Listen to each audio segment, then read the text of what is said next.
క్షమించే గుణాన్ని అలవర్చుకోవడం. ప్రియమైన సహోదర సహోదరీలారా, మనందరం జీవితంలో ఎదుర్కొనే ఒక ముఖ్యమైన సవాలు ఉంది. అది క్షమించడం.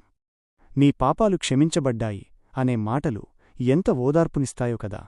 మనకు ఎదురైన సమస్యలలో ఇతరులు చేసిన తప్పుల వల్ల మనం ఎంతగానో బాధపడతాం. అయితే మనం క్షమించే గుణాన్ని ఎలా పెంచుకోవచ్చు?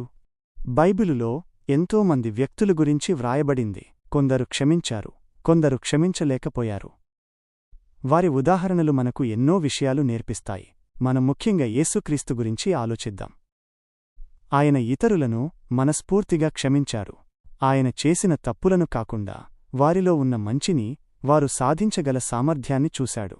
అందుకే లూకాసువార్తలో ఒక సందర్భంలో ఒక స్త్రీ తన పాపాలను ఒప్పుకున్నప్పుడు ఆమెకున్న ప్రేమను చూసి యేసు ఆమెను క్షమించాడు. యేసు ఆమె తప్పులమీద దృష్టిపెట్టలేదు. అయితే యేసు కాలంలోని పరిసయ్యుల గురించి ఆలోచిద్దాం. వారు ఇతరులను చిన్నచూపు చూసేవారు, తీర్పు చెప్పేవారు. లూకాసువార్తలో వ్రాయబడిన ఒక ప్రార్థనా ఉదాహరణలో ఒక పరిసయ్యుడు తాను ఇతరులకన్నా ఎంత గొప్పవాడినో ప్రగల్భాలు పలికాడు. వారికి క్షమించే గుణం లేదు. వారి ఆలోచనలు యేసు ఆలోచనలకు పూర్తిగా భిన్నంగా ఉన్నాయి. ఈ ఉదాహరణల గురించి మనం లోతుగా ఆలోచించిన తర్వాత మనల్ని మనం ఇలా ప్రశ్నించుకోవాలి: నేను ఇతరులలో మంచిని చూస్తానా? వారిలో ఏ మంచి లక్షణాలు ఉన్నాయి? మన చుట్టూ ఉన్నవారిలో లోపాలు ఉండవచ్చు. అయినప్పటికీ వారిలో ఉన్న మంచి లక్షణాలను, వారి బలాన్ని గుర్తించడానికి మనం ప్రయత్నించాలి. ఒకవేళ ఎవరినైనా క్షమించడం మీకు చాలా కష్టంగా అనిపిస్తే ఆ వ్యక్తిలో ఉన్న మంచి లక్షణాలన్నింటినీ ఒక జాబితా రాయడానికి ప్రయత్నించండి.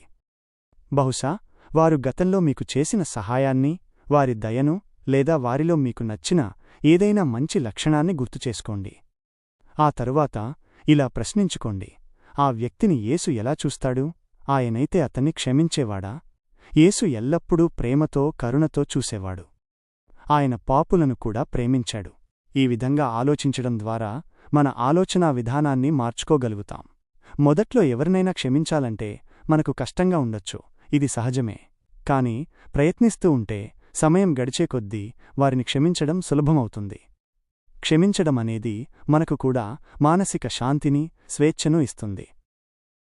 కోపాన్ని, ద్వేషాన్ని పట్టుకుని ఉండటం వల్ల మనమే బాధపడతాం. కాబట్టి మనం యేసును అనుకరించడానికి ప్రయత్నిద్దాం.